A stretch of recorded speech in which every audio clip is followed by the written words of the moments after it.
and gentlemen, welcome to tonight's edition of the Paranormal Portal. It is Friday night. You've made it to the weekend. Congratulations on that. That's no small feat by any measure. I know it's been a long week. It's been a long week for me, and I'm sorry for the little staticky sound in my ear. I'm sure you must be hearing it out there too. Unfortunately, sometimes I don't know what it is about my connection, but sometimes Skype is just an ugly, noisy thing, and I don't know what to do about it. So I do apologize for a little bit of fuzz in the feed, but I hope it's tolerable, and I hope you stick around to enjoy tonight's show. I'm your host, Brent Thomas, and this is the Paranormal Portal, our forum for all things paranormal. And if you love paranormal, then you're in the right place. This is another full helping of woo following the Freaky Friday crowd, and great show, guys. That was a lot of fun to listen to, and to hear your thoughts and ideas, and Joe's amazing depth of knowledge for Chinese wisdoms is just absolutely breathtaking, and I know I will live a better, more informed life because of it. So thank you for that, Joe. That was awesome, and I appreciate that wholeheartedly. And just a great time. You guys have a blast, and it's a fun show to listen to. And thanks for the introduction to the Paranormal Portal, throwing it over to me.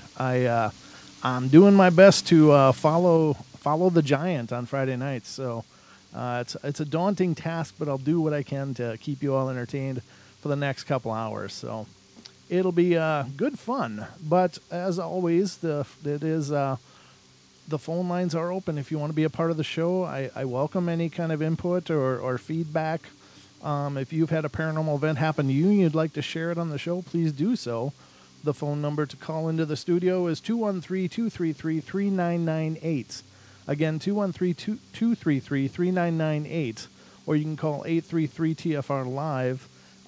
Additionally, if you're calling from the UK or over across the pond there, you can call 44203-393-2871. Again, 44203-393-2871. So, all kinds of ways to get involved. But if you don't want to call in, but you'd like to be a part of the TFR Live or Paranormal Portal experience, there's a couple of options. You can go over to tfrlive.com/chat and get involved in the chat room over there if you aren't already.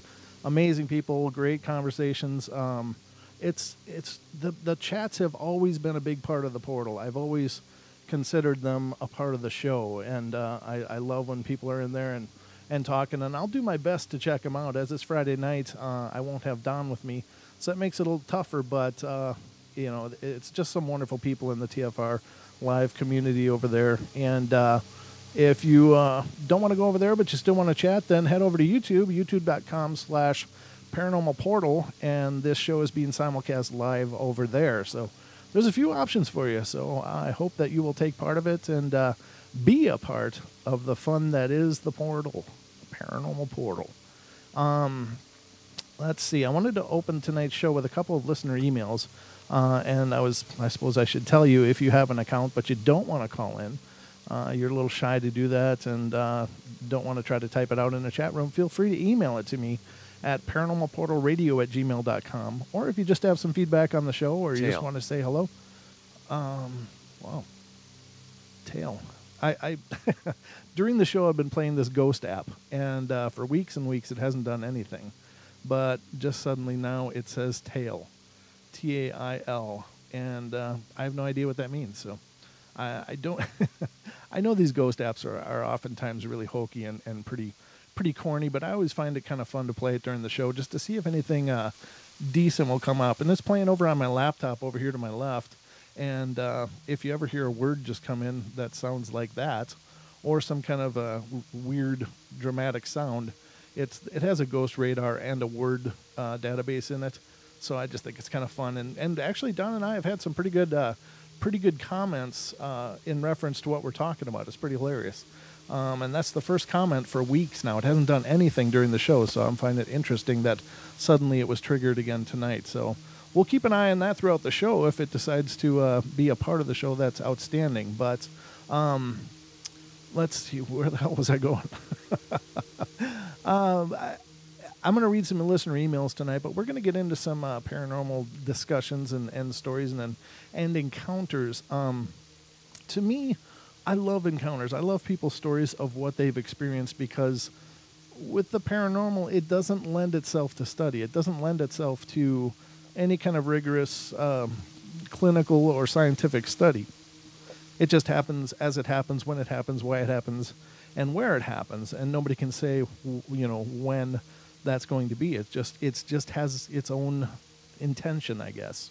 Now, I think that as I hear stories, either, and as I've experienced many things myself, I don't know if that's good or bad or otherwise. I guess it doesn't really, usually it doesn't bother me too much. I've experienced a lot of things in my life, and I find it incredibly interesting, hence doing a show called The Paranormal Portal. But I think that I learn more about it because I firmly believe that the paranormal is it's not the mistake. It's not the, wires got crossed and something weird happened of reality. I think, to me, it seems to demonstrate the breadcrumbs to, a more explaining or showing example of the dynamic, amazing reality that we live in, these dimensional realities that we are present in. And we as a society, and I think this is pretty true for a high percentile of the population of the earth, is that we manicure our lawns, we pave our roads, we put up fences and hedges, and we paint our houses, and we basically reshape everything around us to suit our comfort. We recreate the world to accommodate ourselves, and people get locked into that being reality, quote unquote reality. But if you think about it, it's just a facsimile of reality, and that the real reality is the entire living consciousness that's all around us. And you can give it whatever name or terminology you want. I don't think that that's important, and I'm not all about stepping on people's paradigms, but I think that when we experience these things and when they happen, they are profound examples of the dynamic nature and fluid nature of the true reality that we usually miss because we're in our fabricated worlds, so to speak. So that's why I love reading these stories and reading these accounts that people submit. I just got an amazing one in today, but I'm going to read one from a regular contributor. I was going to say contributor. I guess that would be okay too, I guess. But this is the first one I'm going to read you tonight is from a YouTube listener that goes by the name of MCAT. And a really great guy. He's also, he works a regular job, but he's also a paranormal investigator and has been for a number of years. So this is his account that he had experienced. And it starts out, it says, "I have another one for you. This is one that my wife witnessed. My wife used to work as a CNA in a retirement community, and one night after work, she told me this story. She said that she was working in the Alzheimer's ward, and after everyone in that ward was in their bed, she was helping out in another ward, and when she came back to do a bed check, she found no one was in their beds. All of the Alzheimer's patients were missing. She then found them all in one room with the lights off, sitting in chairs in a circle. In the center of the circle was an empty chair. She turned on the lights and asked what was going on, and everybody got up quietly and went back to their rooms without saying a word."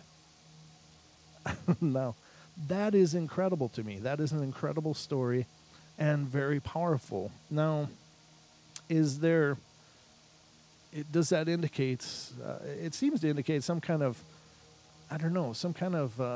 synchronicity, I guess, obviously. People left their rooms, but they all left their rooms. Was this an agreed-on event? Who was supposed to be sitting in the middle chair that was empty? Or were they experiencing someone in that chair that his wife couldn't see? Were they able to observe that, and due to perhaps having the damage that they had in their brains, they could perceive that, whereas his wife, who has suffered no neurological disorder, did not notice that and did not witness that.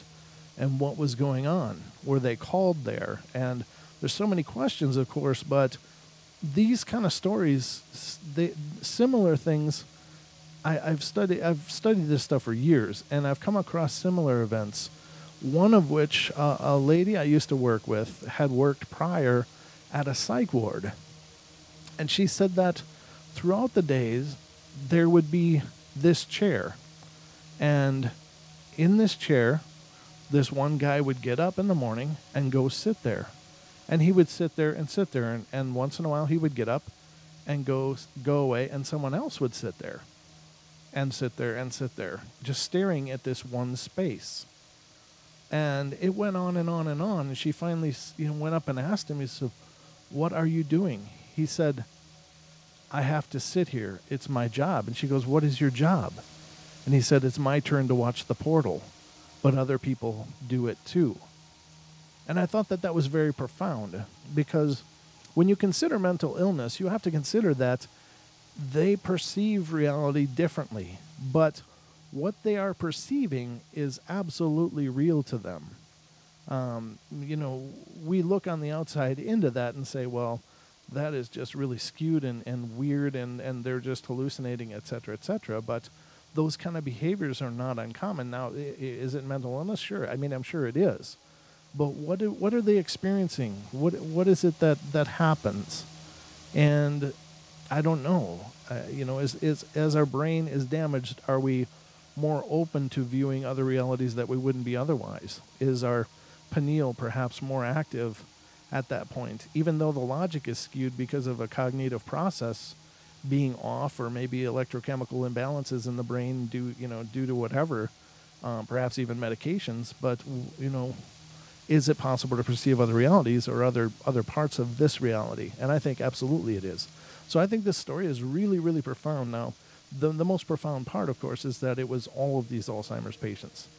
Now, if you've ever been around people with Alzheimer's, it's incredibly tragic. First of all, I've had several family members, pass, and but they suffered in the end of their lives due to Alzheimer's, and it's absolutely devastating what it does to people that were once proud, noble, strong, amazing people. Just are just deteriorate to this really fragile state. But I forgot where I was going with this. But do they perceive other things more easily due to the damage to their neurological properties? Is their brain rerouting? And as it reroutes, does the pineal become more active because it maybe is fed into more of the neurological wiring, for lack of a better term? And I don't know, but very, very amazing. But so what I guess what I was going to say was that as they were Alzheimer's patients, they probably couldn't have put a plan together, because the idea that they had Alzheimer's would indicate that nobody would really remember to do the plan. They would forget. And that was my experience with people that I know and loved that suffered from Alzheimer's and dementia, is that they, from one second to the next, would be in completely different states and would forget, much like I do during the telling of anything. Whenever I'm thinking on my feet, I'm always like, oh, where was I going with this? But very interesting, very cool, and thank you, MCAT, for sending that in. Outstanding and awesome. So if you have a story of your own, please send it in. But another one I got today, and I thought was incredibly profound, and this I got from Facebook, from a Facebook listener and follower of us on Facebook. And if you'd like to follow us on Facebook, you too can do so by going to facebook.com/Paranormal Portal Radio. So this is from Diana Orcutt, and she wrote, this is a little bit long, but I think it's a wonderful, wonderful story. So yeah, I got 11 minutes. I can get in this. She said, so I had a very weird experience a few minutes ago I wanted to tell you about. I'm still in shock, so I hope to get this out and it all makes sense. We bought acreage from an old man, Tony, that is outside of town, and we run cattle on. Our home is in town. Tuesday night, we had a calf down and had to take her to the vets, and it was like 9:30 p.m. The calf was about 250 pounds, so not a little baby. That is easy to move, etc. The vet said that she had a gut loaded with, and I'm not sure how to pronounce this, it's coccidia, coccidia, which is a parasitic protozoa and seems to act like a parvo does in dogs, attacking the cow's intestines. Well, the vet gives her meds, sends her home electrolytes, and tells me to give her a shot of antibiotics, etc. She will not eat or drink on her own, so I have to tube her, which means at least 4 times a day I stick a tube down her mouth into her stomach and give her liquids. Since we do not live on the farm, she has been kept in our garage, so I can check on her throughout the night, etc. She is not getting up, so every day I have to hose off feces, etc., off of her, and this parasite means she's passing bloody stool. Last night she was drinking on her own, which is a good sign, but this morning she wouldn't, so it's been a step forward and 2 steps back. While this is going on, I am studying for my CPA exam on Monday and also trying to raise kids, etc., so I'm exhausted. Well, today I check the calf and feed her after work, and I move her to wash her off and also try to keep her from getting sores from laying, and she is covered in maggots. This is known as fly strike. There is a metallic green fly that is attracted to feces and lays their eggs that hatch rapidly and literally will eat the animal alive. I have an extreme fear of maggots, like clinical fear of them. I run to the farm supply, get betadine and gloves, and despite being terrified, my daughter and I give this calf a bath. Because fly strike will kill her, these flies will eat living flesh, unlike houseflies, etc. So I call my hubby and I tell him, and he says we have to move her outside, even if it's illegal to keep her in city limits, and maybe she will get up if she's outside. We build a pen, and I feed her again and put on a fly spray on her and check to see if the maggots are gone. Luckily, the bath killed the maggots, and we got her moved. But she still won't walk. My hubby goes out inside to take a shower. I stay outside with the calf and check her skin for hydration and pet her and beg her not to give up, but she is beginning to look more and more lethargic. The back of my house has an enclosed porch, mudroom set up, and I walk in and sit down and have a cigarette, and I'm just emotionally at a loss with this calf. And I'm thinking, what else can we do to save her? Because it's getting worse and worse. And you can tell when an animal is giving up. Well, I light my cigarette and I hear, "Are you okay?" I look over and the man we bought the land from, Tony, is sitting on the porch. It's not unusual for him to stop by late since he works late in the evening. I say, Tony, I've had better days. We have a mini fridge in the back porch, so I grab him a beer because he always has a beer with the hubby when he comes by. And he said, "Well, what you thinking?" I said, "Tony, I just wonder if I'm doing enough or what else we can do because this calf isn't getting better." And then you have to make the decision on when it's better to have them put down. He said, "Farming is hard on the heart. You got to be tough as nails, and a farmer needs a strong wife because this life ain't easy." I said, "That ain't no kidding." I say, "Tony, you haven't touched your beer. You waiting on R to get out of the shower?" He said, "Nope. I expect I better be on my way." And I said, "Well, it was good seeing you. Kid, stay out of trouble." I get up and walk to the door on the porch to let him out and turn around, and he is gone. I look inside, and he isn't inside, and I go to the room to ask my hubby where Tony went, and he said, "What the hell are you talking about? Tony is in the hospital." And it hits me, Wednesday, after going to the vets to get a tube to feed the calf, I had to drop off our land payment to his sister at the hospital because he was in a critical care unit. I thought, well, maybe Tony passed and he was saying his goodbyes, so I call his sister and ask how Tony is. She is at the hospital with him, and he is in a coma, and it doesn't look good. I chat with her a bit and don't say anything about what just witnessed, but now I'm utterly confused. I saw him like any other person, plain as day, at my house, but he is still in the hospital, still alive, but in a coma. Do you have any input on this?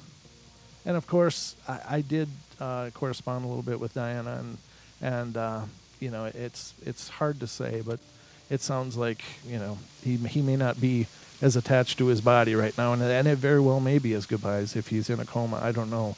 That's a tough one to call, but that is an amazing story, and I am absolutely floored by that. That is that's nothing short of one of the most incredible stories I've ever heard. And it's really a neat thought that she's going through so much, and he would come and be a comfort to her and help her get her bearings. And I don't know. It's just one of those that just literally takes your breath away. But true story, again, submitted by one of our listeners, Diana Orcutt, and thank you so much, Diana. I'm just floored, and I think it's a beautiful story, and I'm really happy that you had such a beautiful experience. It's really cool to think that they're, these loved ones or these people that care about us, and clearly they must have a great bond with this Tony guy, because he, came by. So I don't know what you all think about that, but I think it's amazing, absolutely amazing. And so, ladies and gentlemen, if you have a story like that you'd like to share on the portal, or any story at all, I don't care if it's just your coffee cup moved an inch, tell me about it. I would love to share it on the show, if you don't mind, or if you just want to tell me personally. I also like it if you guys have questions or anything that you think I might be able to help you with. The Paranormal Portal has kind of established a bit of a support network, and with some resources for people that are having some bad times, that they believe they might be dealing with some paranormal issues of their own. So if you have any situation like that or are looking for some help, please let me know. I'll be sure to do anything I can for you guys too, because it can be incredibly isolating to be in a scary situation where you don't know really what the hell's going on, but you've got a home and you're trying to raise a family. But I do have a call here, so let's get to this call. Area code 334, you're on the air. Yeah, how you doing? I'm doing well. How are you? I'm doing pretty good. I just wanted to comment on the last story you were talking about from, was it Diana? Yes, Diana. Well, I was over in Iraq, and I got shot and blown up. Oh, jeez. In an IED. And I guess I was down for 6 months in a induced.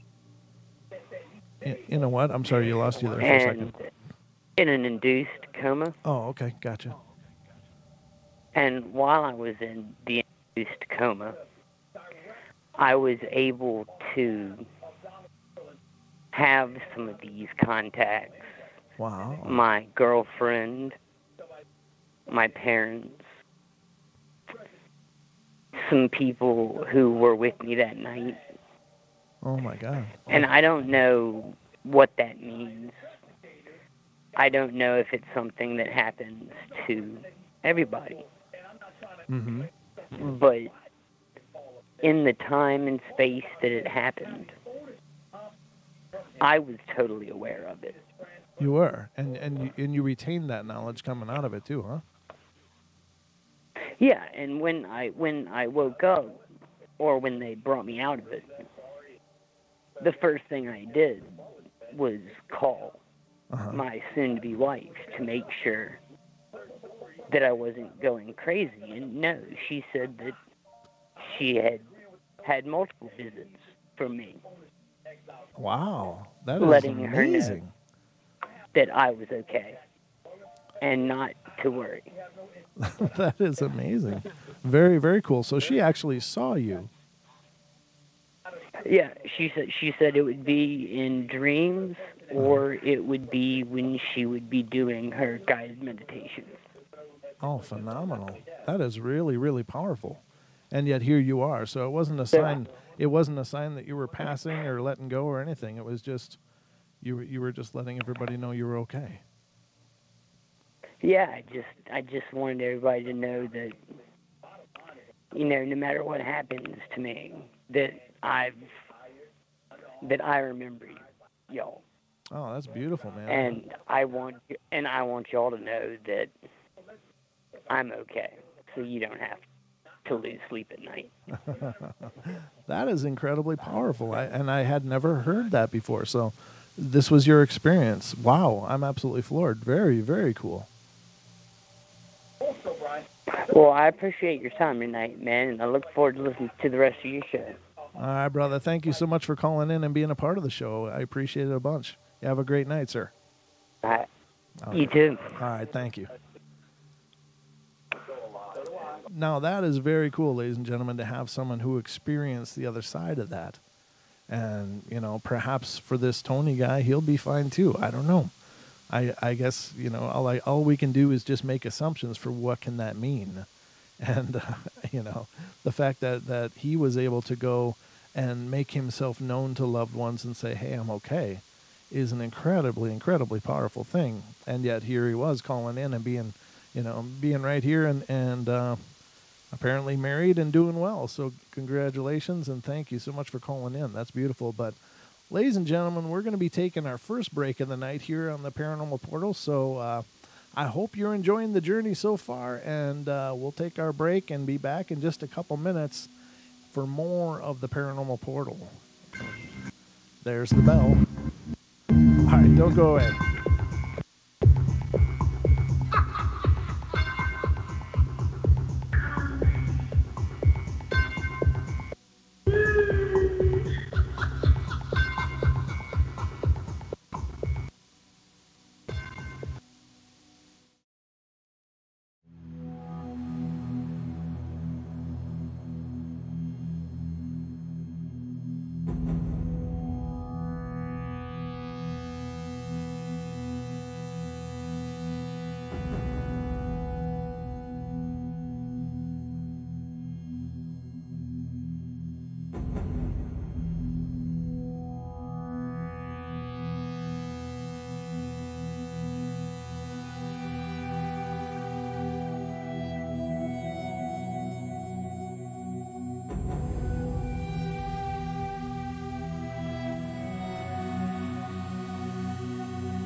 You are now tuned into the truth frequency.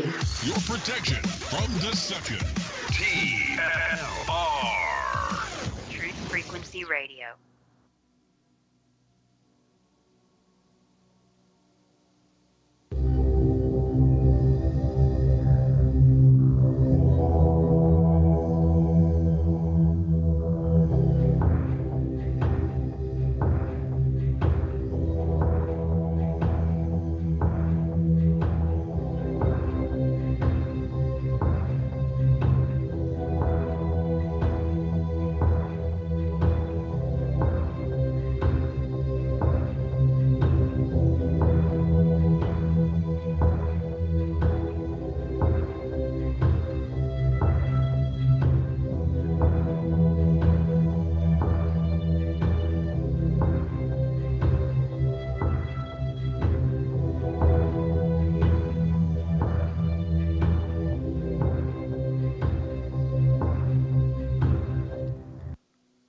welcome back, ladies and gentlemen, to the Paranormal Portal. I'm still Brent Thomas and still your host. They still gave me a microphone, so you're stuck with me here on TFR Live, iHeart, TuneIn, TalkStream Live, and simulcasting on YouTube on the Paranormal Portal channel. So we are all over the map here, and I just love those initial two stories. Thank you again, MCAT, and thank you, Diana, and thank you to the caller who called in and shared his experience.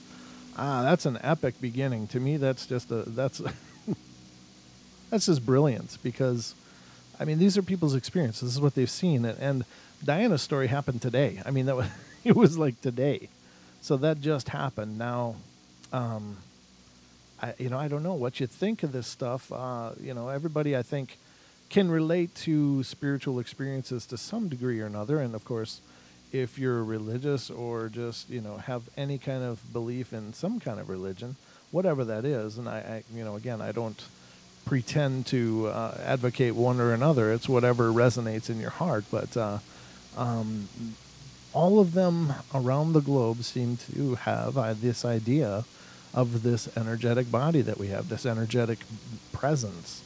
Now, it occurs to me that we don't know why they happen when they happen, but if you look at Diana's story, there was such turmoil and trauma, and I mean, it's got to be tough to love something and to try to, be trying.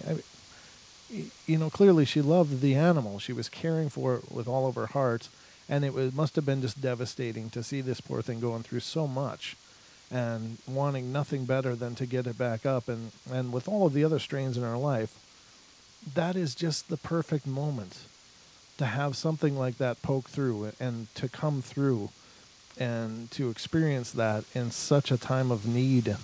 Those are such powerful things. Now, did it necessarily have to be this Tony person? Well, no, I suppose if you believe in angels or guardian spirits or whatever, they've been known to mimic things that you're comfortable with, because, it doesn't shock you as much. I've not experienced that myself, at least not that I know of. Now, another thing I consider is, now in her story, she related that it was so solid. It was just like anybody else was there. There was no hazy, there was no transparency. It was as if this person was right there with her, even though he clearly was not actually there, but he was. She could not distinguish between him and anyone else that she would have met that day. Now, what are the possibilities that we all meet entities like this, but we don't understand that they're not really people? We don't get the grand disappearing act. We don't get the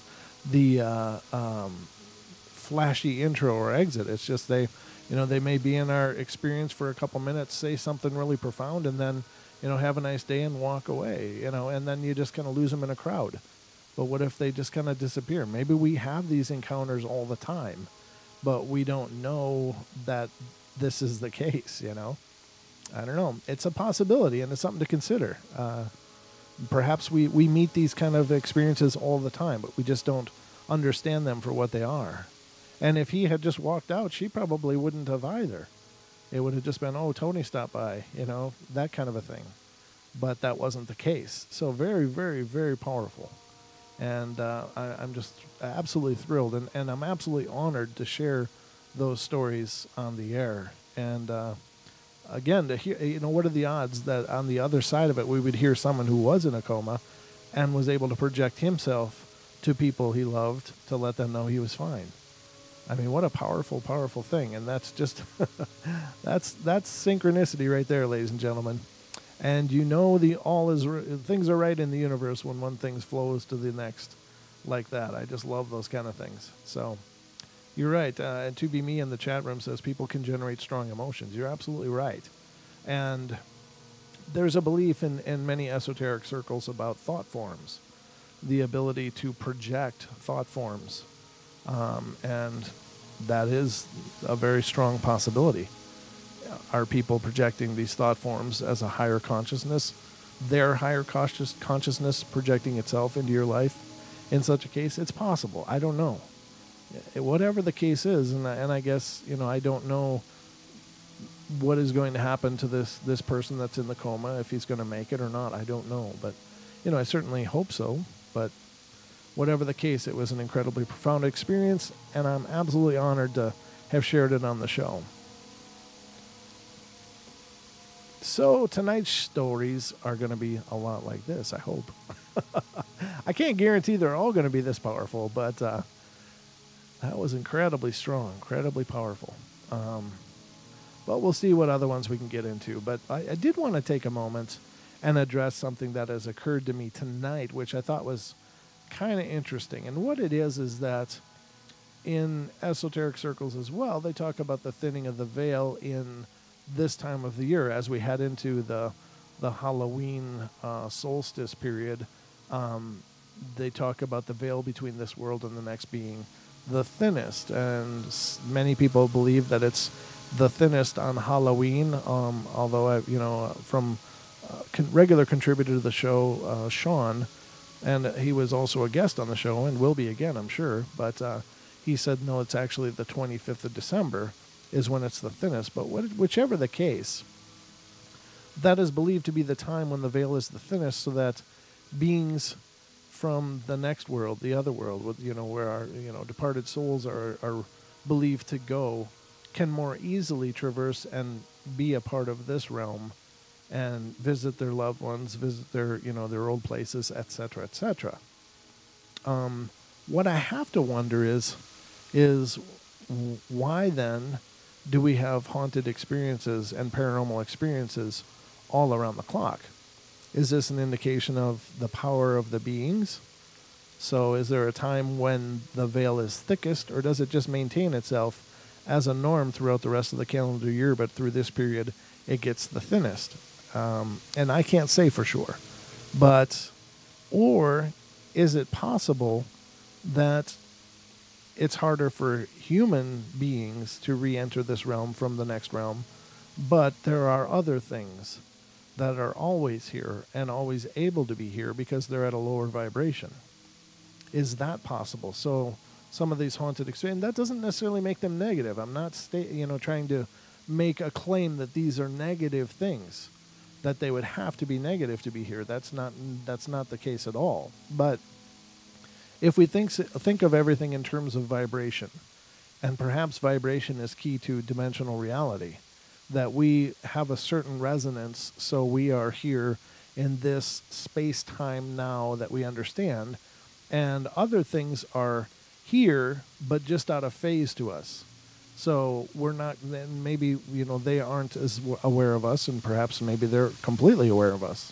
I don't know. But is it possible that these other things, these other beings, be it shadow people, be it, nature spirits, or elementals, or, other of the Devic kingdoms or whatever, are they able to be here whenever they want? And it's possible. I don't know, but that's what's occurred to me is we have hauntings all the time. We have paranormal situations all of the time. And some people experience some activity more during this time of year, and some people experience it all the time. And are they different things entirely? All we know is that we can't see some things, but yet these unseen beings seem to be able to interact and potentially target people, or are sharing a space with us and sometimes make themselves known. And we always equate those with ghosts. That's ghosts. That's spirits. It's entities. But what is it really? We don't know. Are they again this other type of being that exists in the same space-time but just out of phase to us? Or is there multi-dimensional beings that can traverse at will either way?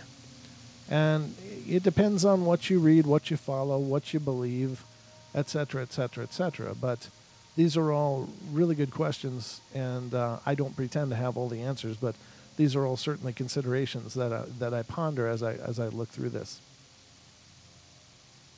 All right, so I'll read you a story here. Let's see. What am I missing? Nope, we're good. Let me just check the call board, and we are good. So, yep, I want to make sure we're okay, and we are. So what I'm going to read you now is this story. I moved into a new house because my dad was laid off. We got an old 2-story house, and I had a basement room that was old and smelled of mildew. It's a home everybody could love. I was packing my things in and kept hearing these knockings on the wall. I told my dad, but he said it was just old pipes. One day I told my brother to come down and listen to it, and he did, and said it was pipes.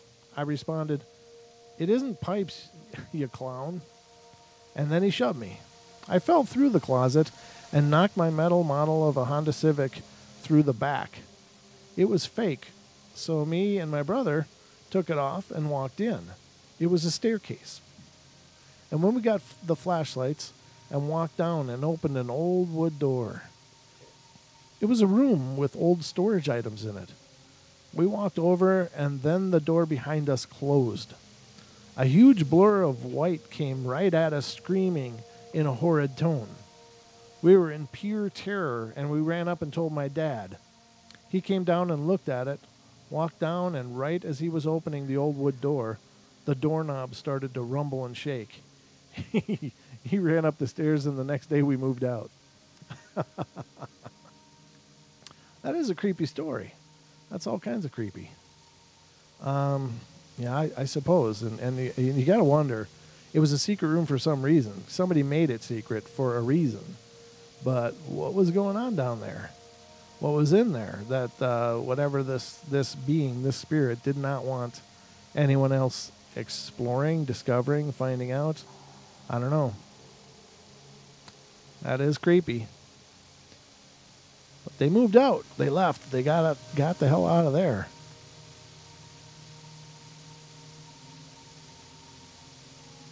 I don't know.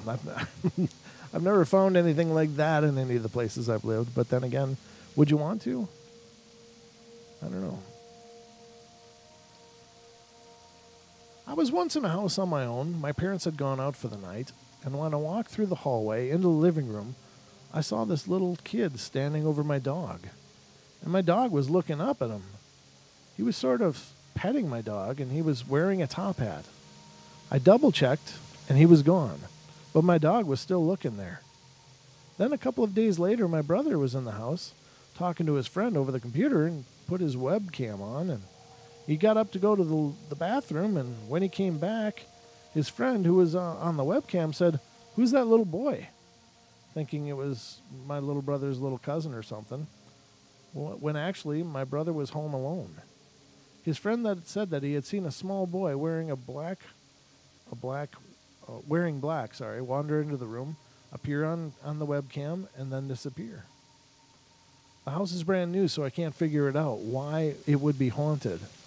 But it was built where a mental hospital was used to be.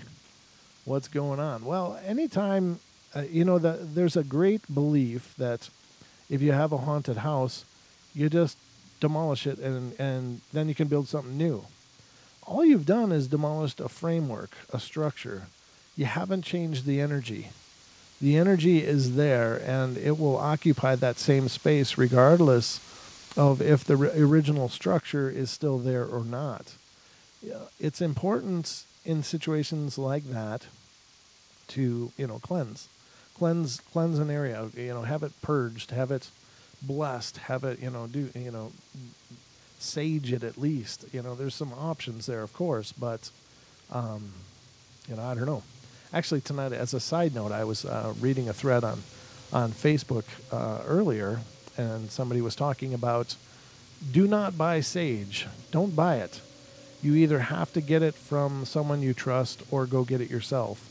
But that if someone picks the sage who has, a foul mood or is having a bad day or is just a negative person, then it may taint the sage. And they basically posed the question in the group, do you guys believe this?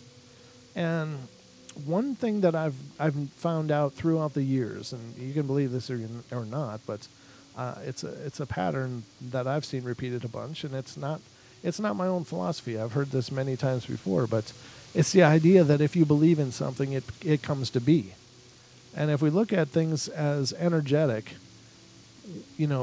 what we believe puts energy into something. So if you believe that that's the case, and you believe if you buy sage then it's not as potent, then it very well probably will not be as potent, or it may not work at all.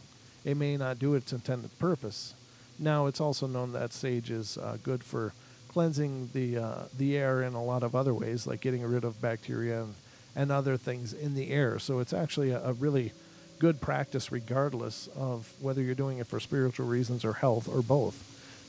But if you believe it isn't, then it won't be. But if you believe it is, then it will be. It's the idea that, you can, let's say you're Christian, you can buy a cross online. And if you buy it online, if somebody who made it was pissed off, that doesn't matter, because you're buying something that to you resonates and has a very special meaning. And that very special meaning is enhanced by your belief in that thing. So, theoretically, you could walk around with a pack of lunch meat. If you believe this was holy lunch meat, you could purge demons because you believe that is the case. I mean, it's not just an idea like, I'm just going to say this is holy meat and it will be. It's not quite like that. I mean, you really have to believe it. You have to believe it through every fiber of your being. But that is why things are powerful and become powerful, is because you have faith. Faith is paramount for this kind of stuff. So, do I believe that that's the case with the sage? No.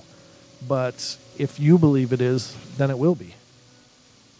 So just my 2 cents on that. If you happen to see anything similar in the paranormal circles, then, and you may not agree with that, and that's totally cool.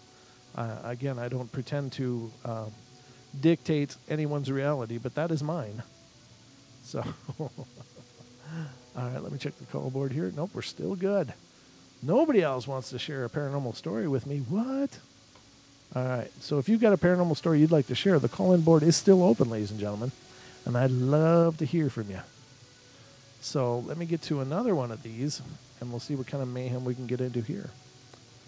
All right. Now that was a boy wearing a top hat, and I do need to say that there is a long-standing legend or belief in a shadow being called the Top Hat Man.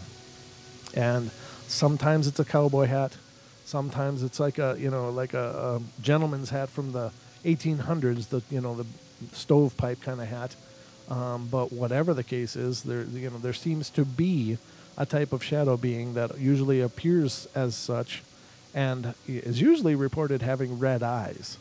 Now, that last story is one of the first, or the only, that I've ever heard of a ghostly kid with a top hat, but it may have just been a hat the kid was fond of in life. It doesn't have to be a particular entity. But there is a shadow being that's different from just a normal shadow person, which is just a dark, usually evil silhouette of a being. And all they're perceived as is a dark, dark shadow, usually blacker than black kind of thing. And paranormal investigator Dan Pruitt, who's been on the show a couple times, has said that he's actually experienced that blacker than black when he was investigating, and it absolutely terrified him. And if you watch those shows or you listen to them, and you can find our archives here on TFR by joining TFRlive.com, just go to TFRlive.com/paranormal portal and sign up, or you can find it on YouTube as well in our archives there. But Dan said, he's not the type to get excited. He's just a very logical kind of guy, just down to earth and real easy going, and doesn't get real jumpy about things like that. But he did say that it was one of the most terrifying experiences to have that shadow just come right up to him, and then when it left, I think, as I recall, I think he left. But I might be wrong on that actual part of the story. But the top hat man is quite a common phenomenon. So let me see. I got Will. Oh. Now I got the word Will on the Ghost app over here, WILL. So, Will what? You have to let us know. I don't know. We'll find out if it says anything else, I guess. That's 2 words now tonight, and in the last several weeks, this thing hasn't made a chirp. So, very interesting. And what I'm using, ladies and gentlemen, is called the paranormal detector. It's something I've had for years and years. And I just thought it'd be kind of fun during the show to hook it up and see if anything ever came through. And the initial times that I had it, Don and I had several things pop up, and then for weeks, nothing. So now tonight, again, a second word, so it's kind of interesting. We'll see what comes up throughout the show. But the Top Hat Man is coming, and I should have enough time to not get... No, it's huge. Good Lord, that's a huge, huge one. Yeah, we're not going to get into this one. That will take a good 15 minutes to read through, if I'm going to do that one at all. Let me see what else I can find. Here we go. I hope this one's a little more reasonable. Yes, it is. So this story begins in a small cabin outside of Sperryville, Virginia, about 3 years ago.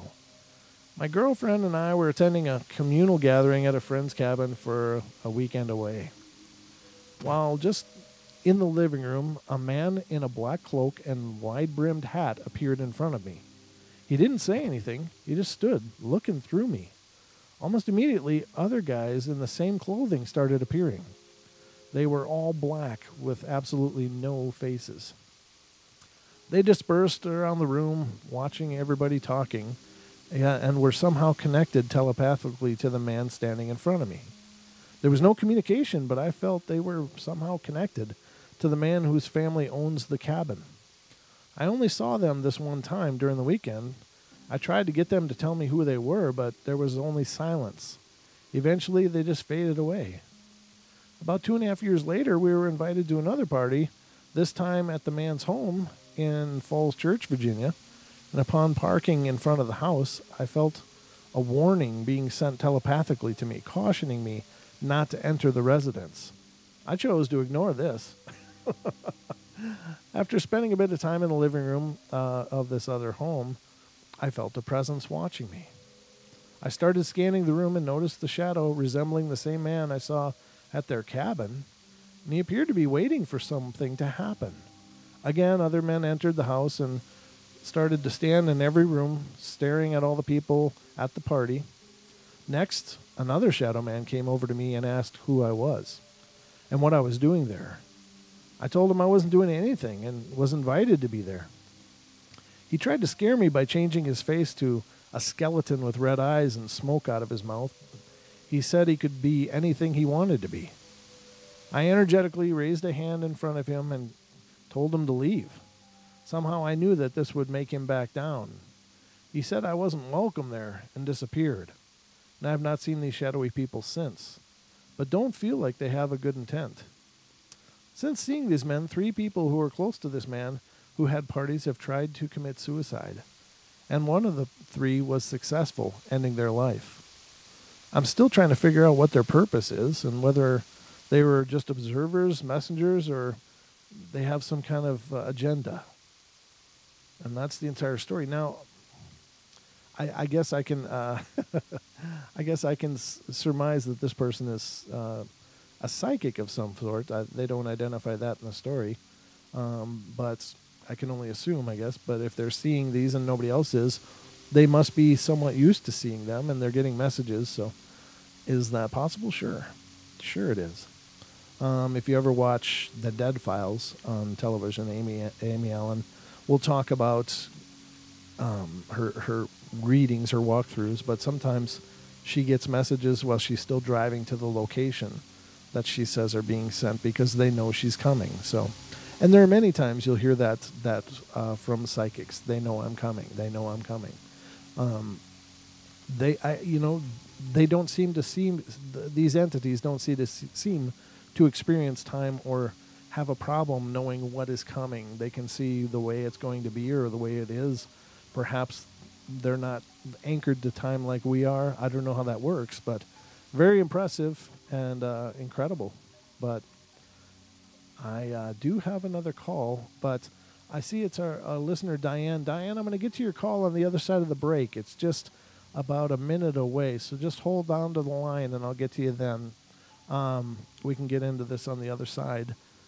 Diane is a regular contributor to the show as well, and it's always wonderful to hear from her. So we'll see what she's got to say when we come back from the break, ladies and gentlemen. But again, please check us out. You can follow us on Twitter, too. I don't talk about Twitter too much, but I've really started to enjoy Twitter, and if you'd like to follow the Paranormal Portal there, I have 32 followers so far. Woo! All right, see what I'm saying? I'm not used to Twitter. I don't use it very much, but I'm starting to look at it and starting to use it for the show as well. So I do post episodes as they're coming up there, but that's all I've figured out how to do so far. But find us there. We're at Paranormal Portal, Portl. But we'll be back in just a couple minutes. Don't walk away on me. You are not dismissed. We'll be right back, ladies and gentlemen, for more of the Portal.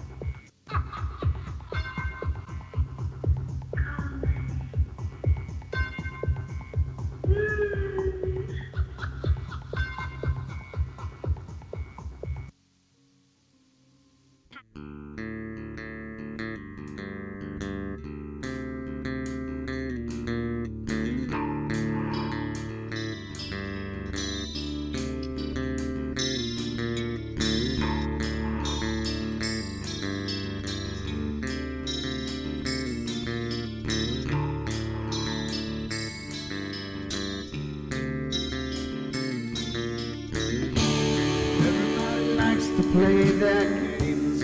Everybody loves to place their bets.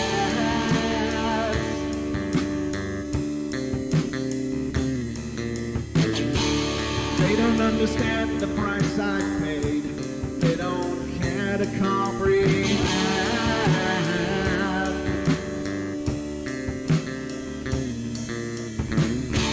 Trace their lines upon my body, dripping scars across my heart.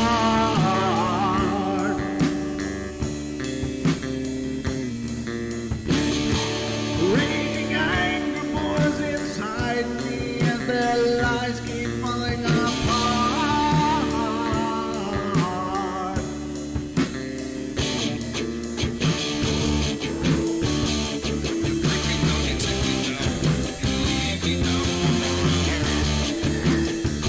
But I'm not talking yet. I'm not talking yet. I'm not talking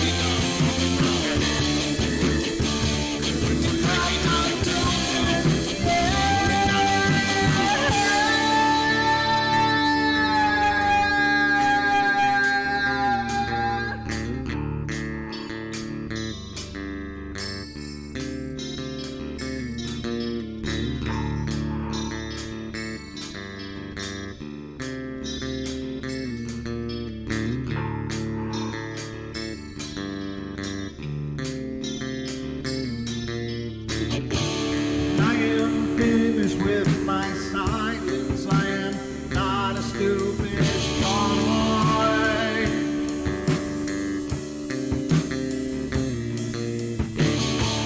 No more breaking me with kindness. Just you dance upon my joy.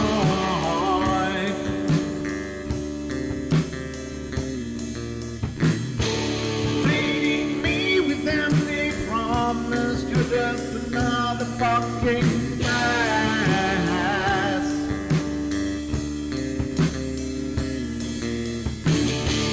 Taking off the slice of my sanity. Just make sure that you're well fed.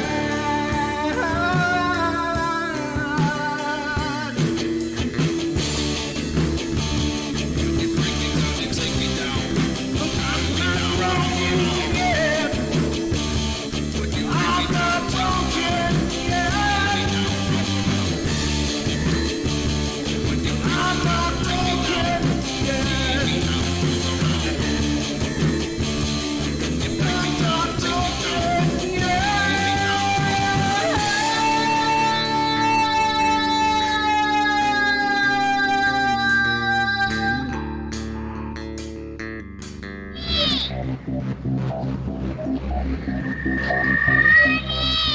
I can see you, Mommy. Where are you? I've never sensed anything like it.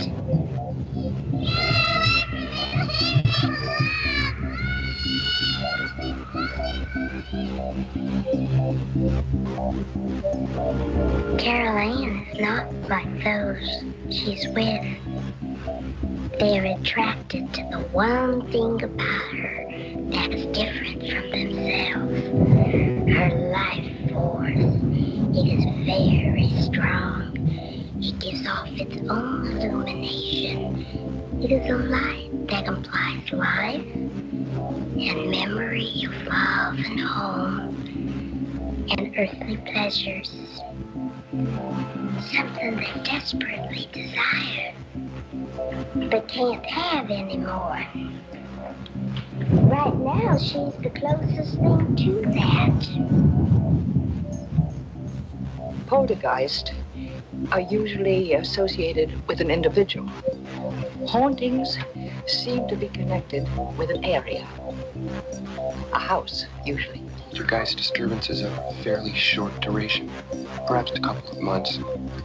Hauntings can go on for years.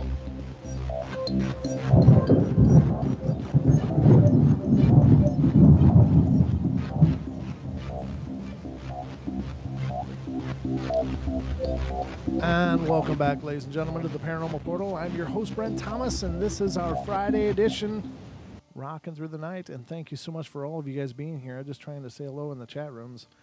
It's really tough to keep an eye on things, and this is when I missed Don anyway, because he's just a great fun to have and all of that for the show. But it certainly is tough to keep an eye on all the chat rooms. So thank you, special thank you to Pixie for keeping an eye on the YouTube chat for me. Love y'all bunches, and just know that I'm checking the chats when I can, but it's just a little tough when I'm soloing all this stuff. So I'm sorry if I've missed anything, but let's get on with it, and let's get to our call from Mrs. Diane. Miss Diane, let's see. There you are. You're on the air, ma'am. Hello. Can you hear me okay? I can. I can hear you wonderful. Okay, great. Yeah. I got you on speakerphone because I'm also going to try and maybe type a little bit if I have to in here. But anyway, oh, by the way, Brent, we're coming up with game pieces for Paranormal, and you get the brass nunks, I guess. So. Well, it turns out I have some brass nunks. Black-eyed teen. Pixie gets lizard hands, and I get probably a wire, an Ethernet cable. Well, there you go. How you doing tonight? Anyway, I thought I would clear a few things up for people that didn't hear all of the backlog. We have sort of a lexicon of weird portal lore now backlogged.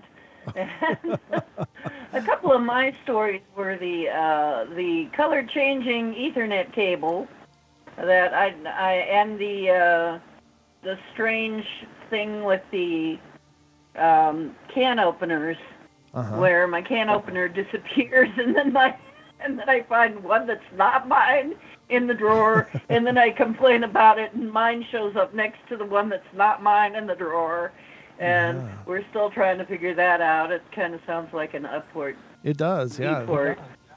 Now the changing It does. the changing Ethernet cables. I wonder if that's not almost a Mandela thing, like you're stepping into different dimensions here and there.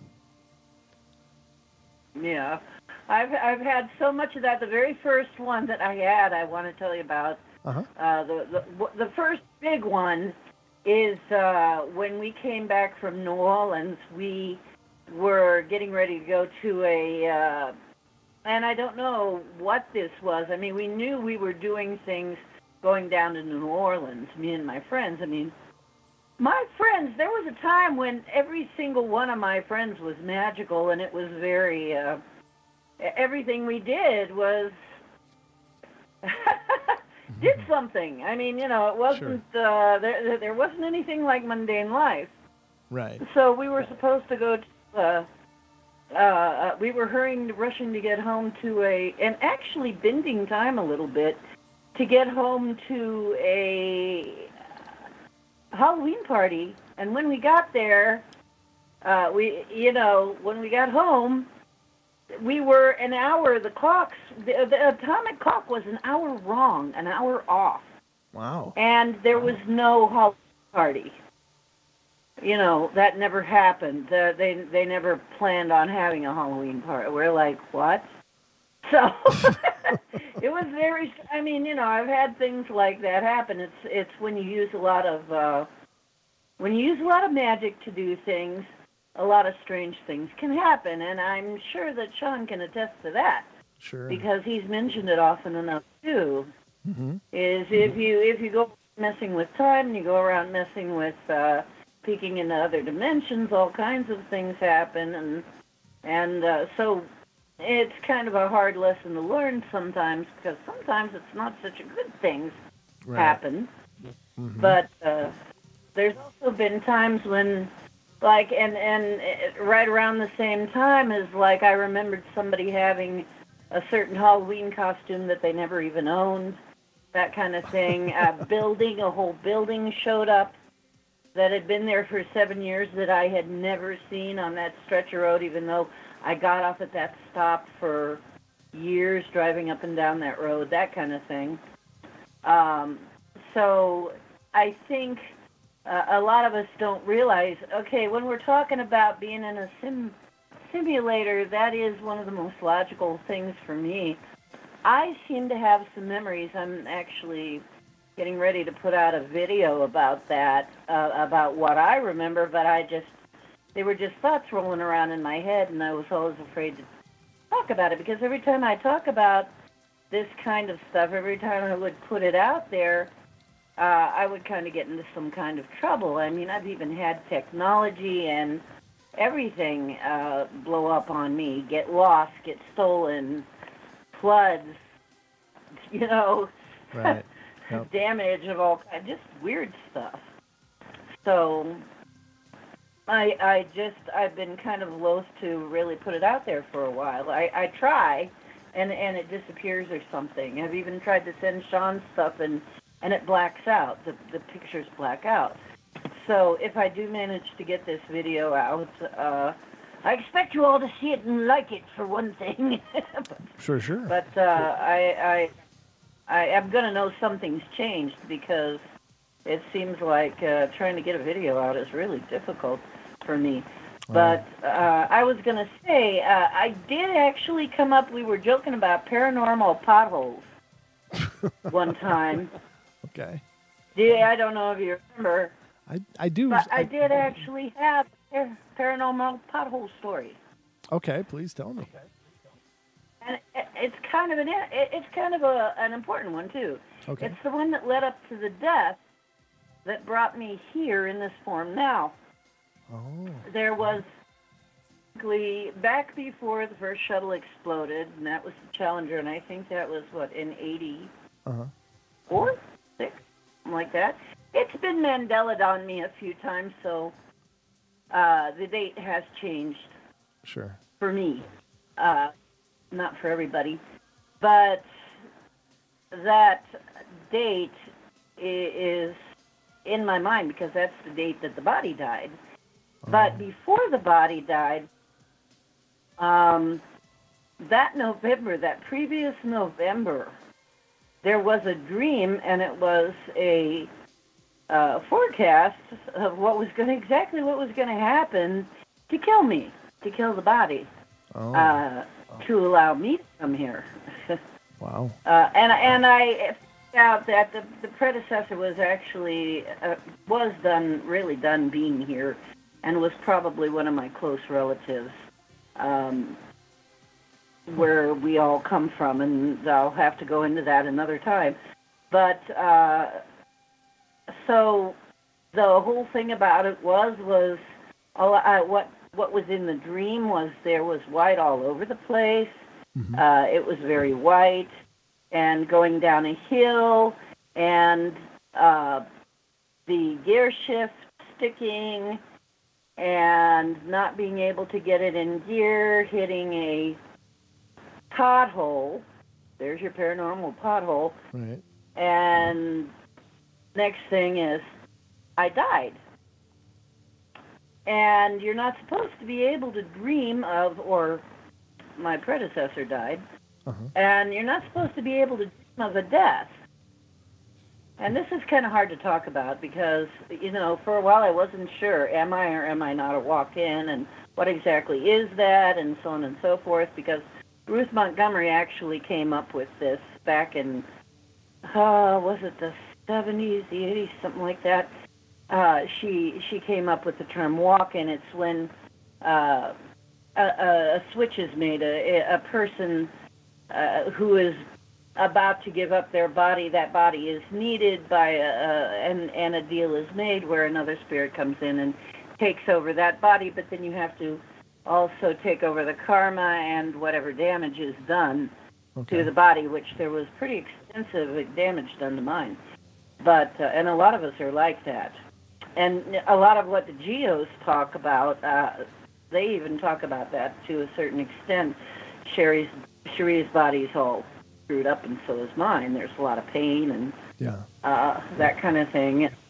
Chris was all screwed up when he came in, and this is actually pretty common among us. It seems to be the preferred way that we show up because we don't want to have to go through childhood again, right? So anyway, this paranormal pothole thing was kind of interesting because we tried to avoid it, and in trying to avoid it, we just got another vehicle because our vehicle did have a stick shift, was manual transmission, and I will not drive a manual transmission anymore. Okay.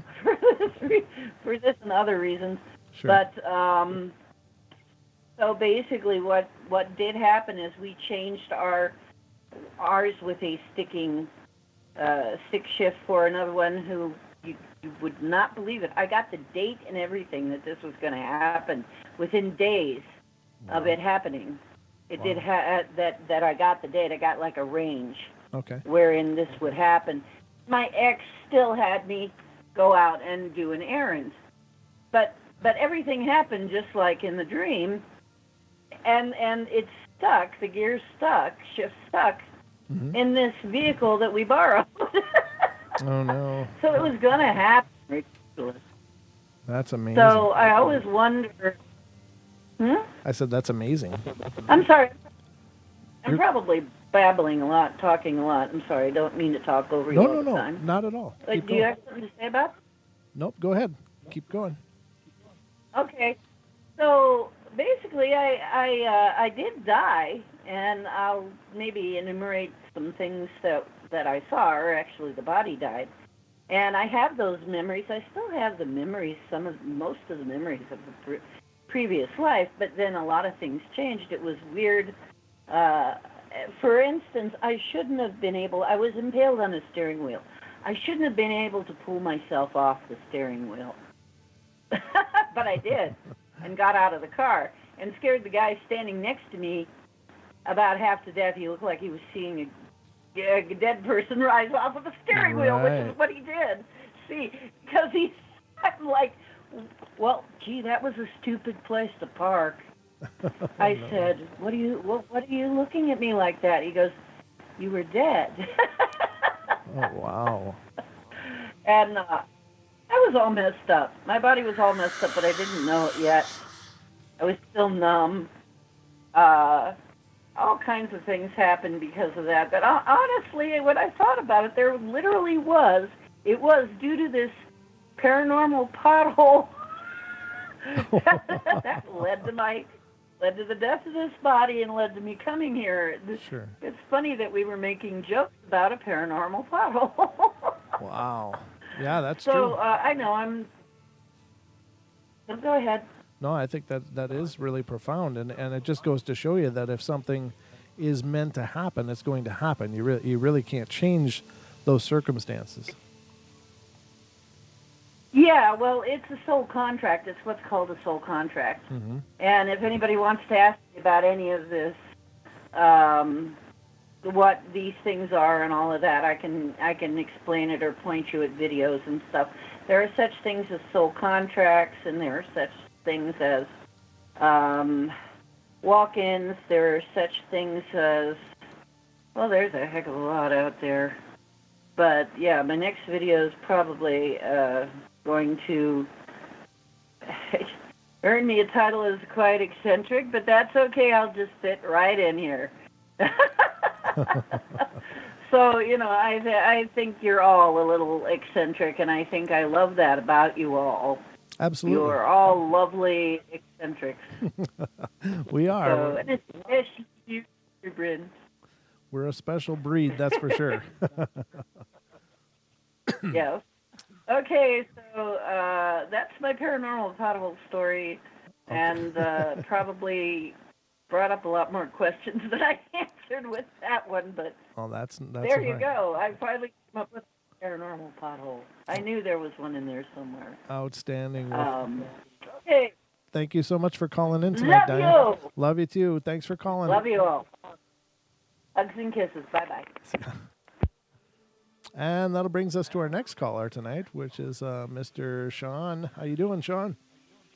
Hello, Brent. I'm doing great. Thank you for all of the people you've sent my way. I'm truly blessed. I finally feel like I've actually gotten to a place where I'm not flailing around trying to figure out what in the world I'm here for. Oh, no, it feels so much. I feel gratified. And thank you, Deb, as well for the references. I thought I would share with you something that we're going to be talking about tomorrow. Okay. Was about sharing gifts, especially in the face of paranormal encounters. Because when I'm saying sharing gifts, I don't mean exactly like I'm using my gifts to help you. I mean literally sharing the gifts that we have. I thought Joel and I were because we never read about people doing this before outside of like covens and groups and such, where they literally did it on purpose, not where they said, hey, you know what, I got this, but I can't use this right now. So it's almost like they're flipping you a quarter and saying, here, you go buy this. And you go take care of things.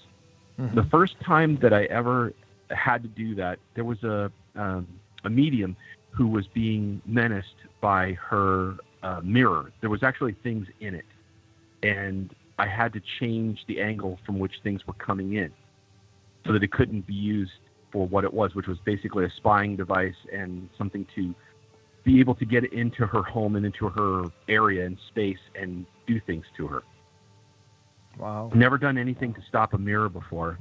One of my guardians showed me exactly the reason why I should not try to do anything from the inside of this mirror by actually giving me 3 images, 3 little movie reels of what would happen. And they were pretty bad. So I said, okay, we're going to have to do things from this side of the event horizon. And so I tried to get Joel in on it and kept telling him for days, but he was he's a nurse, so he works 12-hour shifts, and some days he just doesn't have it. So he finally responded on the day we were actually going to get it done. And he left me a message saying, you know what, if you need me, just call on me. I'm going to be zonked. You're going to have my strength to call on. And so what ended up happening was that while I had to grab this mirror and turn its attunement, which is sort of like changing a magnet's Gauss so that it goes from the polarity changes from one side to the other. Mm-hmm. And as I'm holding on to this thing, stuff is whipping out almost like think Call of Cthulhu. And all of a sudden, Joel is right there behind me with his arms over mine. So part of my arms are not getting worked over. And I changed the angle of the thing, said, hey, isn't this great? Everything's done right. And I hang up the call because we're all on Skype, and proceed to weep because my arms are in agony because it felt like somebody worked me over with 2x4s from my knuckles to my elbows. Ouch. And Joel wakes up just after this, and he's been worked over from his elbows to his back. Oh, geez. And so apparently we can sort of loan our strengths out like that. And he actually couldn't do anything for about a week after that. It was really bad. And so I thought, well, that indicates that perhaps we just work together on these sorts of things. And that if you know each other well enough, it's just something that flows out, including this one lady needed her stepmother's home cleansed because she had done things she oughtn't. And Joel began to slide down a thing that was the equivalent of a gullet. And I said, dude, you're actually sliding down this thing. So, no, I'm not. I said, yeah, you are. He says, well, it doesn't look like it's me. I said, dude, blink, look, see through my eyes. And he says, oh yeah, take my hand, but we're 3 rooms apart. Oh, geez. And so you got to remember, we're metaphysically projecting. We're 3 rooms apart. So all of a sudden, when he said that, take my hand. Of course, take your hand. And just like you accepted in a dream, I got his hand, and we're in the same room. He's no longer being swallowed down this thing's black tarry gullet. So this leads me to why this is germane today. Sorry, there's a long lead up. I love all your lead up. Don't worry about it, brother. So this one of the jobs I had to take care of was a person who was dealing with something that was attached to them. Now, I'm not at liberty to say who, what. Just I'm going to give you the particulars of what occurred. Nobody's data is going to be out there for anybody to peruse. Okay. Normally speaking, when dealing with an attachment, I will assess it from a distance, and then I will move quickly to be able to grab the thing, sort of like we're snatching a parasite away, and then stretch it taut so I can find where the anchor points are and break them. Now, to give you 2 seconds of preface, before this, I had tried to contact Diane. Say, Diane, I need your help because I can't move anything, through into the white light. That's not where my skill lays. And so, but she didn't respond. So I said, okay, fine. I'm going to have to do this on my own. Went out to my chair, sat down, and so I'm telling this in the proper order so that we can get the full appreciation of this. Sure. And so I go out to my grandfather's chair, sit down, and begin to work. And swooped in, grabbed the thing, pulled it taut. The anchor points, there were none. Let go immediately. I'm like, aha, okay, now I'm ready. Grabbed a hold of the thing by my left arm, was ready to start going to town Super Saiyan style on it with my right fist, when all of a sudden, the thing went black.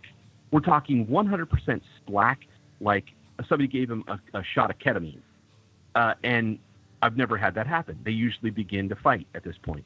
Its eyes, this thing was completely black, and think of a stringy jellyfish with tentacles almost akin to an octopus, but without suckers. And the eyes were black as midnight. And then it became pale. The eyes turned sort of gray. The body itself began to become see-through. And I'm not doing anything. I'm just holding on to it, and it's beginning to float up. Now, for anybody who's seen the movie Tron, if you remember when he lets go of the identity disc and it just begins to float as if he's not in control anymore, this is the impression I got as I'm doing this. And it begins to float upwards. I thought, is it trying to get away? Is something going on? Then its eyes turned blue, and it began to change back into a humanoid shape, which I have never witnessed before. I've never seen this before. And it was beginning to lose its strange shaping, like something had shaped it like clay into what it wanted it to be, and then sicked it on somebody. And the next thing I saw was the eyes turned golden, and it moved upwards more rapidly. And I moved along with it to see that there was a disc that was like light, and it was moving beyond. And I recognized it as when I was trying to get my cat Loon to move on. And I said, oh my gosh, it's actually, I couldn't be doing this. Am I? This is beyond my skill set. And then it passed through this flat disc that I was watching it dematerialize through and becoming humanoid as it was moving through into the light. So after this is done, I grabbed my cell phone in order to call Diane to see if she was okay. And there was a message. She said, she left a message to say, I'm sorry, I couldn't be on. I'm sorry, I was sick. I felt I had to lay down, but I wanted to lend you my abilities so that you could use them if you needed them, which sounded exactly like how Joel had described it also. So I'm beginning to think that at one point in time, gifted folk could just interchange, like we're passing programs on an Apple or a PC or whatever. It's like, yeah, here, you could play this game. Yeah, you did. That is really cool. It's very interesting. Right. And so I don't know if there's many, I know that the Magi of ancient Persia used to talk about doing this kind of thing, but that was, thousands of years ago. And I don't know much about Wicca, so I can't say if that's how they work in a coven. Okay, sure. But it but makes that's sense. what occurred. And energy follows intention, so I believe that that's probably the case, Ladies and gentlemen, you may not know this if you're new to the show, but Sean is one of the people that helps a lot of people who have contacted the show and have had a lot of spiritual issues with attachments or hauntings and such, and he's done a marvelous job and given of himself absolutely freely to help people. So you are hearing one of the people that is part of the resources of the Paranormal Portal and has been an amazing asset to us, and this is what he's discussing. And so I know that I'm really thankful for your presence and for you sharing your ability to help so many people. But there's the bell. It's my honor. That's my pleasure. All right. Well, we're going to go to our last break of the night, and we'll be right back, ladies and gentlemen, for the last half hour of the show. Don't go away.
welcome back, everybody, to the Paranormal Portal. It's our last half hour, but I want to take a quick minute to just say, if you're looking for a clean home water system, of course, on TFR Live, we sell the Alexa Pure system, which is amazing, gravity-fed system. But if you're looking for an inline system, please call 888-820-2030, and it's an amazing inline system that cleans the water to an unbelievable specs. You definitely got to clean your water. You got to be careful what you're putting into your body. Get rid of the fluoride, get rid of the chlorine, get rid of the lead, the heavy metals.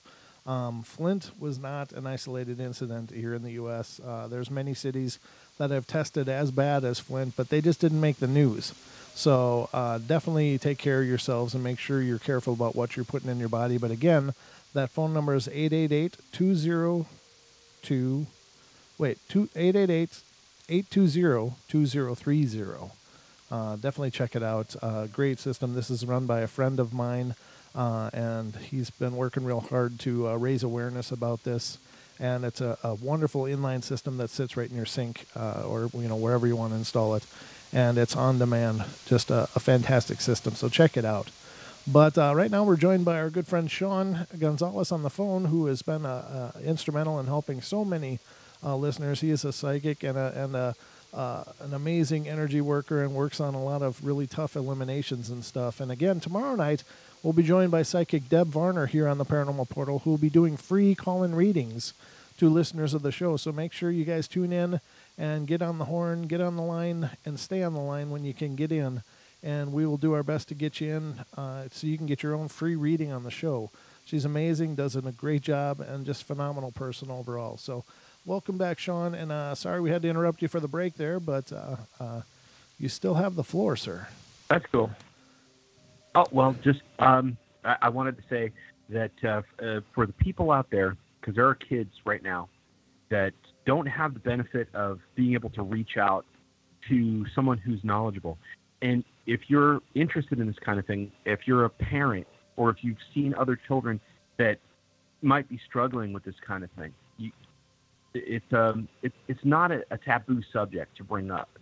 Mm-hmm. And I'm telling you this because I want to share this because I said this to Brent when we were, you remember the emails we had back and forth? Oh, sure. He encouraged me to make sure that I shine. And this is something that I was discouraged from me. And when you have a child that shines and has this inner gift, this gift was put here for a reason. And telling them that they're evil or that there's something wrong with them or making them splinter themselves is a really bad idea. Mm-hmm. In fact, the Dead Files that was on this evening, Amy Allen talks about exactly what Joel and I found, is that when you break these gifts from yourself, they continue to stay alive and move on, mm-hmm. and will continue to act without your, input. Right. But this is what I shared with Brent, and I want to share this with you, all of you, because this is a sort of a sum up of the pain that I went through and how I came here, which is all the metaphysical stuff I went through. And here's what I wrote to him.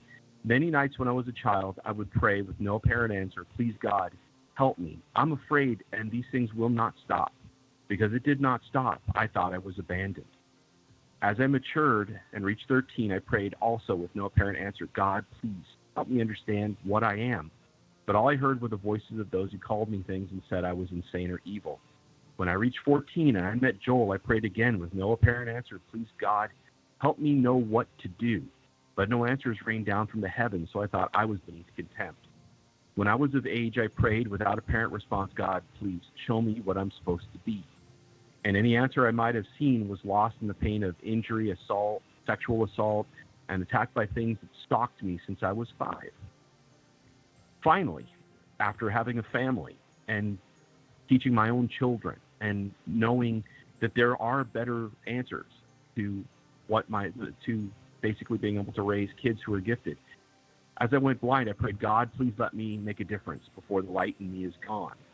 But at this time, at that prayer, I was wise enough to realize that all the others were answered, just not directly. As I moved through life and things were sent my way as if by happy circumstance, as if to make my path less obscure, but without basically charting it out for me and saying, see, son, this is the direction you go. So now I know something would occur, just not what would happen when I was given my sight back. Now I see miracles, and I see the path I was set on. And I falter only for fear of losing those I hold in high regard, such as Brent and all of you. Now I don't pray for guidance. I thank God for the chances to feel that I can make a difference, that this weight and these trials that were put on me mean something, that it was not all just random and I somehow survived. And I want to thank you again, Brent, publicly. Thank you for helping me feel I can be myself. It is a truly, truly great gift. To one who was once a terrified 5-year-old weeping in the dark in the face of the maw of darkness. And sometimes I still am. But thank you. You've been a gift to us too, brother. So thank you for all that you've done and all you continue to help so many so selflessly. So I can only say thank you right back, but you're very welcome. Thank you, brother. Thank you very much. And everybody have a good evening and stay blessed. All right. We'll talk to you soon.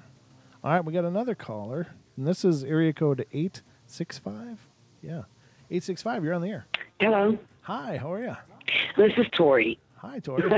I'm doing all right. Good. Sorry. I've got a lot of experiences, but I'll keep it to the one at the hospital and maybe one other if we have time. Oh, we got all the time you want. We got 19 minutes, so you can fill it all if you want. Okay. When I was working in surgery at Truman Medical Center in Kansas City, Missouri, I was going outside to have my smoke break. And I got on the elevator. We were on the 3rd floor. On the 2nd floor, the elevator door opened, but nobody physically appeared. Mm-hmm. There was already one other gentleman in the elevator with me. And I heard them calling a code blue from the room, and they even given the room number. And I'm, looking and I wonder why the elevator opened. And we're going down. And then I looked over again and I saw what appeared to be a fluid-like entity or individual, as it were. Wow. And I looked at the guy that was standing next to me. I said, man, there's somebody right over here. And he looked over and he goes, don't be talking like that. He didn't want to hear it.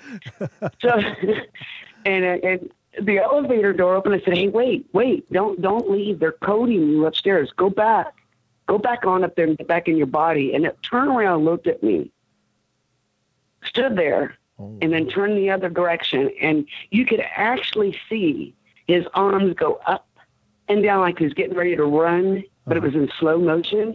And then all of a sudden it picked up, it just like time just, and he ran out the door. And that guy that was in the elevator with me goes, I don't think I ever want to ride with you again. I go, I'm sorry. And he goes, what was that? And I go, well, that was the guy who coded upstairs, whoever it was. And I found out later he did pass. He did not go back into his body. That is one of many I have noticed experiences that I've had.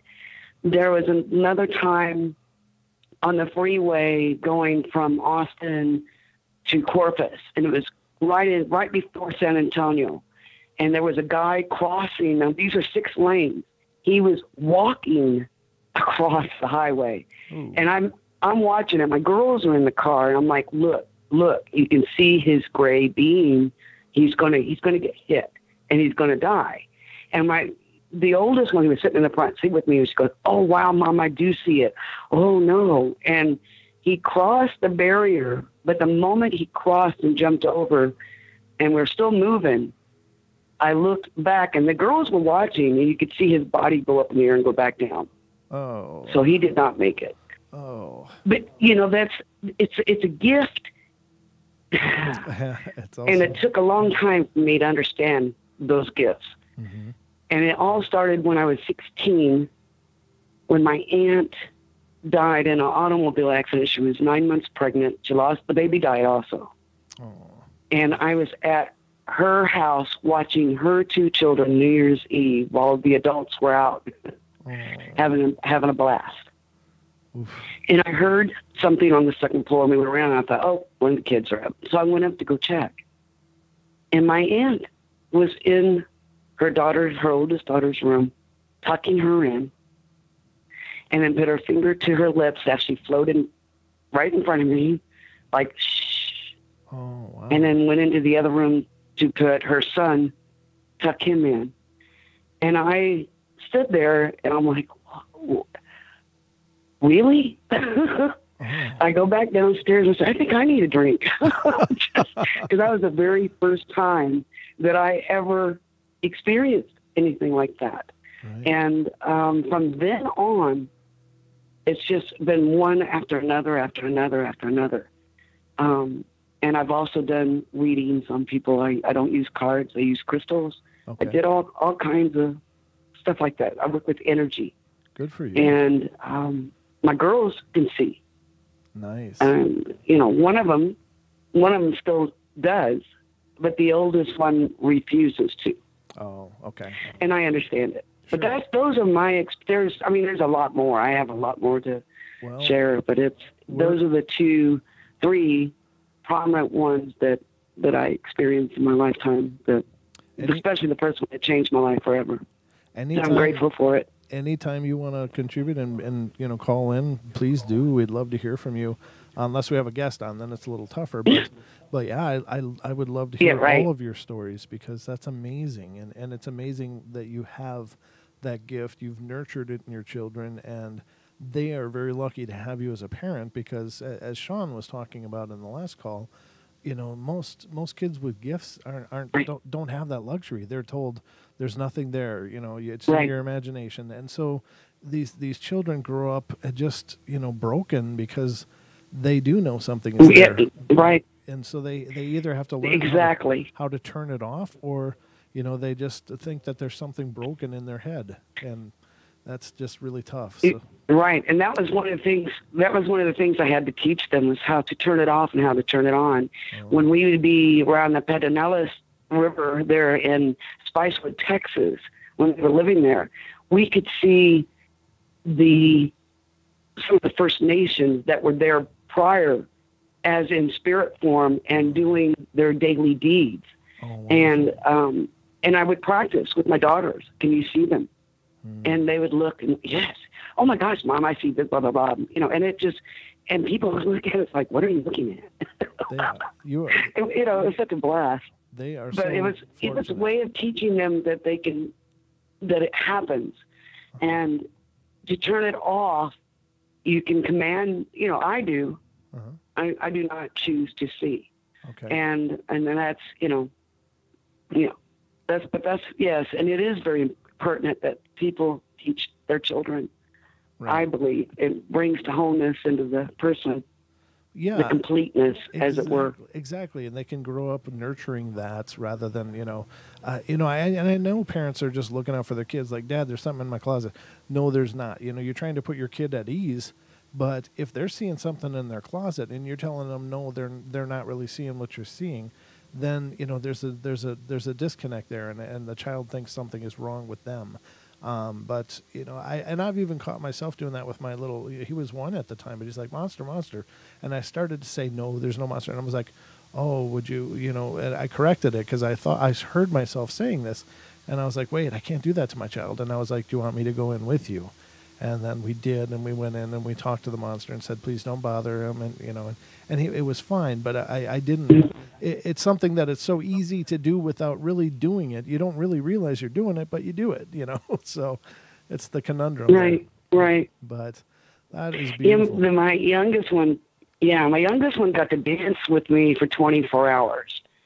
And right after the dance, and we all and I did an Amblecha vision quest, and some friends took her home, and then I got home, and then we went on to a little picnic thing, and we were out in the park, and she was 3 or 4 at the time, I cannot remember exactly, and she was standing under this tree, and then she just raised her arms up and started channeling through this information in a language that none of us understood. Wow. And then I said, can you please translate? Because I don't know what you're bringing in. And it didn't feel bad, but I want to know what's being said as a mom. Uh-huh. And she laughed, and then she said something in the other language, and then she started translating. And it was Mother Earth. Wow. It was Mother. Oh, it was the tall standing one behind her that was talking to her, telling her the changes that are going to happen on this planet. Oh, amazing. All these beautiful just revelations. And we're all adults sitting with our mouths hanging to the floor, to the ground. It's like, wow. That is beautiful. Okay, I'll take you dancing more often, girl. But that is, I feel very honored that I have my daughters. Yeah. And I feel that, that they chose me to be here, to come through me to be in this world for whatever their life lessons are. And I chose my parents. That's what I believe in. I believe in conscious conception. So sure. It's kind of interesting. But anyway, I'm going to let you go so you can talk to others. And all right. Well, thank you so much for calling, and please call in. I'll call in again sometime. We would love to hear from you again. So Pardon? Thank you. I said we'd love to hear from you anytime. Okay. Well, thank you, Brent. All right. Good night. Okay. Good night. All right, ladies and gentlemen, that brings us to our next call. Miss Cindy, 208, you're on the air. Hey, what's going on? Hey, how you been? Oh, it's funny What's that up? I'm calling in because I'm actually outside right now looking at the moon. Oh, how is it? I'm inside, so I can't see it, but how's it look? It's full. It's full, and I have my dogs out here, but I was calling in because I got something on one of my recordings from last night, and it's just like really creepy. Nothing I expected to catch. Really? I'm kind of like,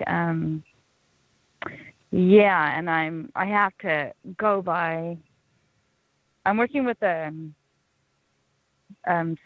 a couple of different people, but I'm trying to hear like for the other stuff I normally hear for, right? And then I heard something like, have you ever heard of like those things that people shake?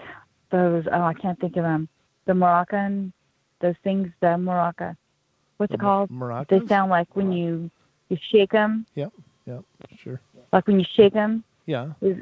What do you call them? Well, like a rain stick or like the ball the that has the beans in it or whatever. Yeah, okay. something like that makes that sound. But okay. I took up like something like shaking, something like shaking that in the woods, like like in a pattern, like rhythmic. Shake, and I was like, yeah, it was like a rhythm. And I'm like, what the heck was that? And I had to go back a couple of times, and then I tried to record it so I could send to my friend so she could hear it. Uh-huh. But I mean, at first I thought, okay, am I crazy? Because where we live here, there's a lot of stuff like out in the woods, like native spirits and things like that. Mm-hmm.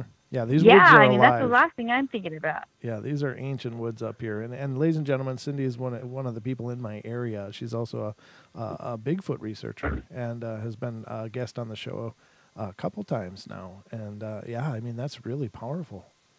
I'm sure there's a lot of First Nation spirits still here.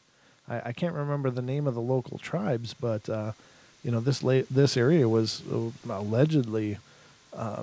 Not only it was revered, but it was also they were also very cautious about it. Something about, they called it like the wet death or whatever in this area because of all the rain and cold and stuff. Oh, really? Yeah, apparently. Well, there's a book here that was written by a local person, and he has a section there where he talks about people here that were, some of the early settlers, the Nez Perce tribe. Okay, yeah. He talked about them. Uh-huh. They were going through, and there was a family in a cabin that got murdered by the Nez Perce, except for an 8-year-old child. And when she woke up, she saw her mom, and I think it was her baby infant, I don't know, brother or sister. And it was just a really creepy story. And then there's other parts in the book that state where other like native spirits have been seen.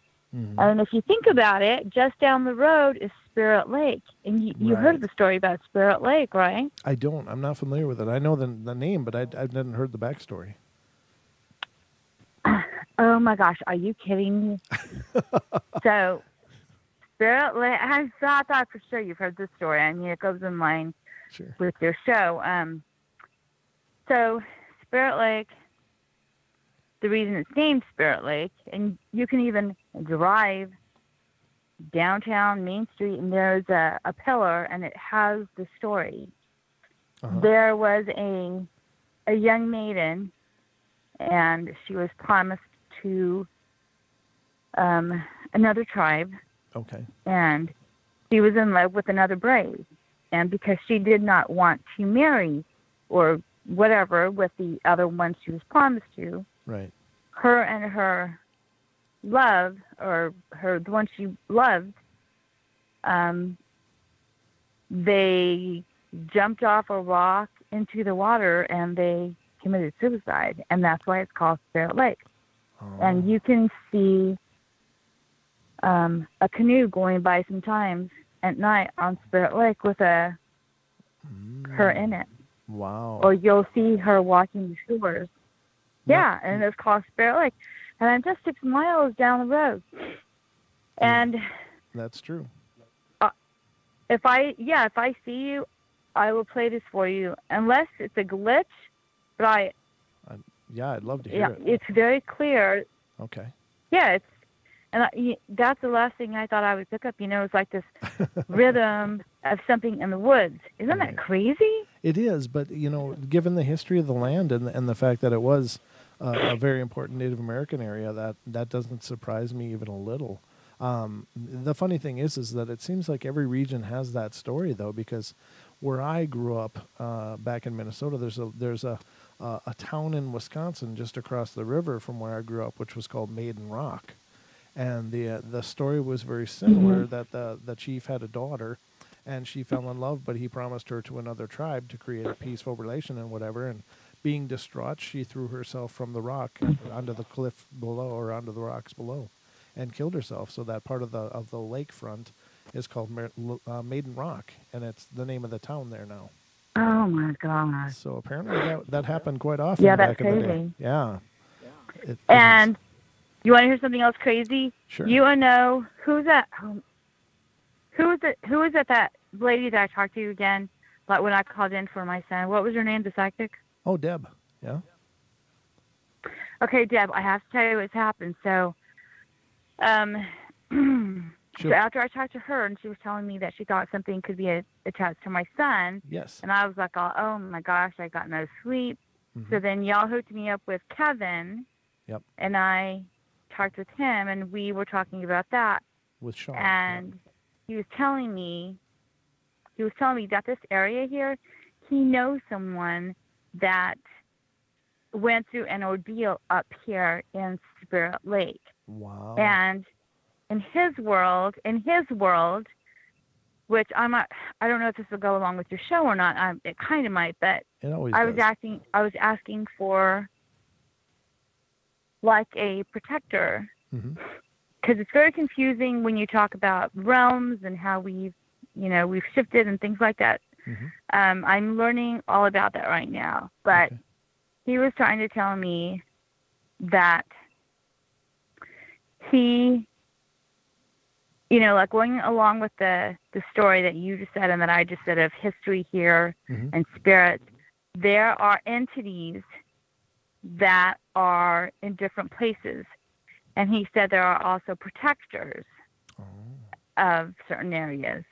Okay. So I was asking him, well, what is, when I told him where I lived, he was saying, he was like, oh my gosh, that's a really bad area. There are no protectors there. I don't know of any protectors. Okay. It's, bad juju. We got about in that area. About a minute left of the show, just to let you know. So, isn't that creepy though? It is. I'm like, great. So am I doomed? I'm like, what are you telling me? I can't get any kind of protector. I mean, yeah, God's my protector. Sure. No. But if you want to talk about ancient spirits, yeah. Nobody wants to come here. He says it's bad. It's evil. Oh man. Well, it just makes our work harder. But we'll definitely get you through it for sure. Yeah. No worries about that, ma'am. But anyway. Well, thank you so much for calling in, and it's always wonderful hearing from you. Yeah, and we'll get together. And I just happened to chime in here because I thought I'm outside. I'm looking at a full moon right now. Yeah, I'm gonna have to go check. And I'm that gonna out. walk to the back of my property. Okay. Yeah, and put my audio recorder back up. All right, my lady. Well, thank you so much for calling in. Ladies and gentlemen, that about brings us to the end of the show. I love you all very much. Thank you for tuning in and being a part of the Paranormal Portal. Thank you to all the callers and to the emails tonight. Absolutely wonderful. But stay tuned for encore presentation of Beyond the Veil, and then later, Jimmy, Jean, Brandy, and Rio will be in for Into the Microcosm on TFR, iHeart, TuneIn, TalkStream Live. Love you all. We'll see you tomorrow night with Deb Varner here on the Portal. Oh, Deb's going to be on tomorrow night. Censorship and regulation is becoming an ever-growing problem in today's modern media. From the mainstream to YouTube and Google, the information you're looking for is buried by official. And thank you to all those of you on YouTube. Love you guys. You guys are amazing. And I will see you tomorrow night. Deb Varner here on the Portal. Don't miss it. Call in readings for all of you. Have a great night.